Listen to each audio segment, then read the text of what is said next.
በዜና መጽሔታችን ሰዓቱ የቢዝነስ ነው። ተወዳጁ ተመልካቾቻችን ከመረጃዎቹ ጋር ደግሞ ባልደረባይ ፈቲያ መሐመድ እዚህ ስቱዲዮ ትገኛለች።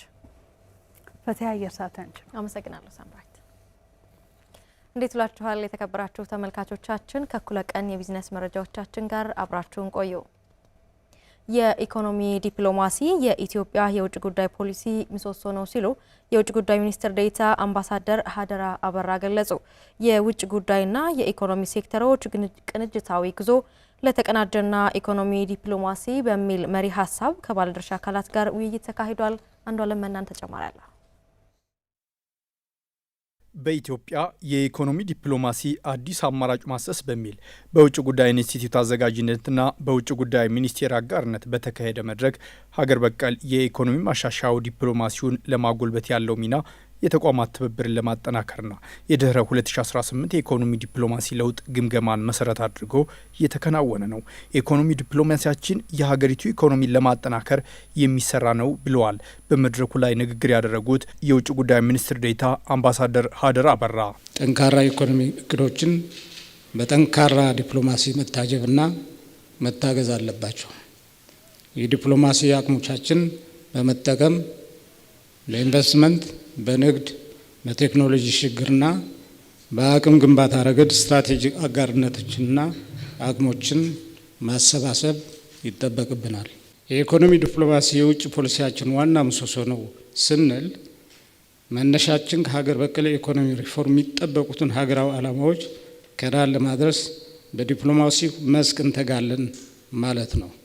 ሀገራችን የታደለችውን የተፈጥሮ ሀብትና ሰፊ የሆነ አምራች የሰው ኃይል ቱባ ባህልና ያልተነካ ሰፊ የልማት እድል ጥቅም ላይ ለማዋል የሚያጋጥሙን ተግዳሮቶች በአዲስ አስተሳሰብና በትብብር ማሸነፍና ወደ ላቀ ምዕራፍ ማድረስ የኢኮኖሚ አቅምና የዲፕሎማሲ አቅሞችን በአንድ መስመር አቀነባብሮ መንቀሳቀስን ይጠይቃል። የመድረኩ አዘጋጅ የውጭ ጉዳይ ኢንስቲትዩት ዋና ዳይሬክተር ጃፋር በድሩጉ ባደረጉት ንግግር የኢኮኖሚ ዲፕሎማሲው የድህረ 2018 ለውጥን መሰረት ባደረገ መልኩ መስራት ያስፈልጋል ብለዋል። Our diplomacy must transcend traditional political paradigms. ዲፕሎማሲያችን ከልማዳዊ አካሄድ ወጥቶ ኢንቨስትመንት ወደ መሳብ ኢኮኖሚን ወደ ማሳደግ መሄድ ይኖርበታል። ከ2018 ወዲህ ያለው የዲፕሎማሲ ለውጥ ሂደቱን ዲፕሎማቶቻችን መረዳት ይኖርባቸዋል። ዲፕሎማሲውም የሀገር በቀል የኢኮኖሚ ማሻሻያውን በተረዳ መልኩ ተናቦ ሲሄድ ለኢትዮጵያ ይጠቅማል። ይህ መድረክም የኢኮኖሚ ስትራቴጂውን ከዲፕሎማሲው ጋር ለማጣጣም ወሳኝ ሚና ይጫወታል። The homegrown economic ሪፎርም ፍሬምወርክ የኢፌዴሪ የኢንቨስትመንት ኮሚሽን ኮሚሽነር ዶክተር ዘለቀ ተመስገን በበኩላቸው ዲፕሎማሲው ከኢንቨስትመንት አሰራር ጋር መያያዝ ይኖርበታል ብለዋል። በየሀገሩ የሚገኙ የኢትዮጵያ ሚሽኖች በዋናነት የኢንቨስትመንት ፕሮሞሽን ስራን ለሚሰራው ሀገራዊ ተቋም ተቀጥላ ሆነው የኢንቨስትመንት ምንጭ ከሆኑ ሀገሮች ኢንቨስተሮችን የመመልመል ስራ ቢሰሩ ወጪን ከመቆጠብ አንጻር የሚኖረው አስተዋጽኦ ከፍተኛ ነው ተብሎ ይታመናል። የዓለም አቀፍ መልካም ተሞክሮች እንደሚያሳዩት ከሆነ ኤምባሲዎችና ቆንጽላዎች በር አንኳኩተው መጥተው ጥያቄ ላቀረቡ ኢንቨስተሮች መረጃ ከመስጠት ይልቅ በራስ ተነሳሽነት የኢንቨስተር ምልመላ ስራ ለመስራት እንደሚኖርባቸው ያሳያል።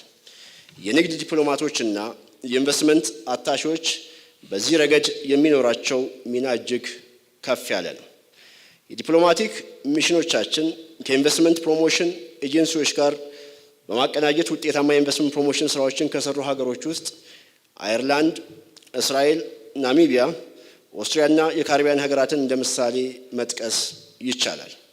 ከዚህ አንጻር እንደ ዩኒዶ እና ሌሎችም አካላት የሚያሳዩት ጥናቶች የሰሯቸው ጥናቶች እንደሚያመለክቱት ከሆነ አብዛኛዎቹ በማደግ ላይ ያሉ ሀገሮች የዲፕሎማቲክ ሚሽኖቻቸውን ለኢንቨስትመንት ፕሮሞሽን ስራ ከአቅም በታች እንደሚጠቀሙባቸው ይገልጻል።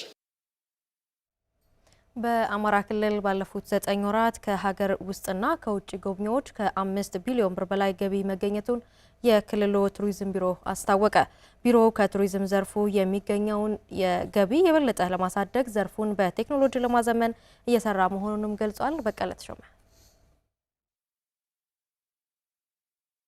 የአማራ ክልል በርካታ የሚዳሰሱና የማይዳሰሱ ቅርሶች ባለቤት ነው። ሃይማኖታዊና ባህላዊ በዓላት፣ ሰው ሰራሽና ተፈጥሯዊ ቅርሶች እንዲሁም የተለያዩም የመልክዓ ምድር ገጽታዎች ክልሉን ተመራጭ የመስህብ መዳረሻ አድርገውታል። ይህን መነሻ በማድረግም የአማራ ክልል ባህልና ቱሪዝም ቢሮም ከዘርፉ የሚገኘውን ገቢ ለማሳደግ በ2017 ዓመተ ምህረት የተለያዩ ስራዎችን ሲሰራ ቆይቷል። ቢሮ ባለፉት 9 ወራት ከ5 ቢሊዮን ብር በላይ ገቢ መሰብሰቡንም የቢሮ ምክትል ኃላፊ አቶ አባይ መንግስቴ ገልጸዋል። ገቢውም የተገኘው ከ8.6 ሚሊዮን በላይ ከሀገር ውስጥና የውጭ ጎብኚዎች መሆኑንም ጠቅሰዋል። ይሁንና የሰላም እጦቱ የሚጠበቀውን ያክል ገቢ እንዳያገኝ እንቅፋት መፍጠሩንም አመላክተዋል።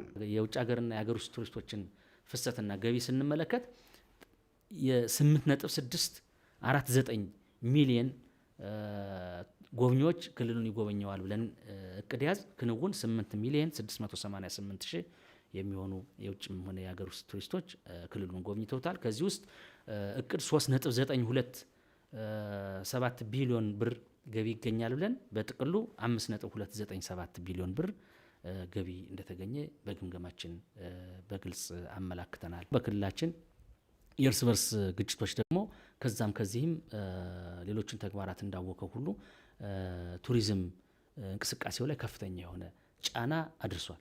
ይሄ ጫና ባይኖር የአማራ ክልል የቱሪዝም ጸጋ እና ያሉት መስህቦች በዚህ ብቻ የሚገለጹ አይደለም። እቅዳችን ሲጀመር መነሻው ችግር ስላለ ብሎ የሚታቀድ ስለሆነ እንጂ ይሄ እቅድ ለአማራ ክልል እቅድ አይሆንም ነበር። የጎብኚዎችን ቁጥር በመጨመር ዘርፉን በቴክኖሎጂ በማዘመንና ከዘርፉ የሚገኘውን ገቢ ለማሳደግም እየተሰራ መሆኑን አቶ አባይ ገልጸዋል። 2 ዌብሳይቶች ኦልሞስት ወደ መጠናቀቅ እየደረሱ ነው ያለው፣ ወደ ተግባር ይገባሉ። በሌላ በኩል 2 የፌስቡክ ገጾች አሉ። የቢሮ በጣም ሰፊ የሚባል በጣም አንኩራራበትም ያልሰራ ነው ስራ ብዙ አለ፣ ግን ደግሞ ቀላል የማይባል ተከታይ ያሉት 2 የቢሮ ፔጆች አሉ የፌስቡክ። በሌሎች ዲጂታል ሚዲያዎችን መግባት መቻል አለብን። በዩቲዩብ፣ በኢንስታግራም፣ በኤክስ ወይም በትዊተር በእነዚህ ሁሉ የቢሮ ፔጅ ከፍተን ማስተዋወቅ መቻል አለብን ብለን የሰራናቸው አሉ። ያልሰራናቸውንም ቀጣይ መግባት መቻል አለብን። የቱሪዝም ሪሶርስ የኢንቴግሬሽን ዲቨሎፕመንት ኢኖቬሽንና ቴክኖሎጂ ቢሮ ጋር ሁነን ተቀናጅተን እያለሙልን ያለው በቅርቡ የክልሉ የቱሪዝም ጸጋዎች የኢንቴግሬሽን ማፒንግ ማለት ነው የኢንቴግሬሽን ቱሪዝም ማኔጅመንት ቴክኖሎጂን ተግባራዊ በማድረግ ለቱሪስቶች በቀላሉ ተደራሽ ለማድረግ ስራ እየሰራን ያለ ነው። የቱሪዝም ዘርፉ በችግር ሳይበገር የክልሉን ኢኮኖሚ እንዲያነቃቃም ታልሞ እየተሰራ እንደሆነም ምክትል ቢሮ ኃላፊው ገልጸዋል። በ2022 የሀገር ውስጥ ቱሪስት 65 ሚሊዮን መድረስ መቻል አለብን ብለን አቅደን ነው እየሰራን ያለ ነው። የውጭ ሀገር ቱሪስቶች በ2022 800 ሺህ መድረስ መቻል አለብን ብለን አቅደን ነው እየሰራን ያለ ነው። የዚህ ገቢ ወገብ የሚያጎብጥ ነው። ይህን ታሳቢ አድርገን የምንሰራው እንግዲህ የ800 ሺህ የውጭ ሀገር ቱሪስቶች 65 ሚሊዮን የሀገር ውስጥ ቱሪስቶች ይደርሳሉ ብለን ስንሰራ ከ2018 ነው የሚጀምረው ማለት ነው። እንትኑ የ2022 ግብ ያደረግነው እቅድ 2018 እንትን ያደርጋል። ስለዚህ ካስኬድ አድርገን 2018 ላይ በዚህ ልክ አሁን በምታየው እቅድ አይደለም፣ አሁን ባቀረብኩልህ እቅድ አይደለም፣ ከፍ ብሎ ነው እንትን የሚለው ለጥጠን ነው እንትን የምንለው። ስለዚህ በአንድ በኩል በችግርና በፈተና ውስጥ ቱሪዝም ሬዚሊያንት መሆን መቻል የማይበገር ኢኮኖሚ እንዲሆን ለማድረግ መስራት መቻል አለብን ብለን እየሰራን ያለ ነው። ቱሪዝም ከብዝሃ ኢኮኖሚ ዘርፎች አንዱ ሲሆን የክልሉን የቱሪዝም ሀብት በማልማት የሚገኘውን ገቢ የበለጠ ለማሳደግ የባለድርሻ አካላትን ርብርብ የሚጠይቅ ተግባር መሆኑ ይታመናል።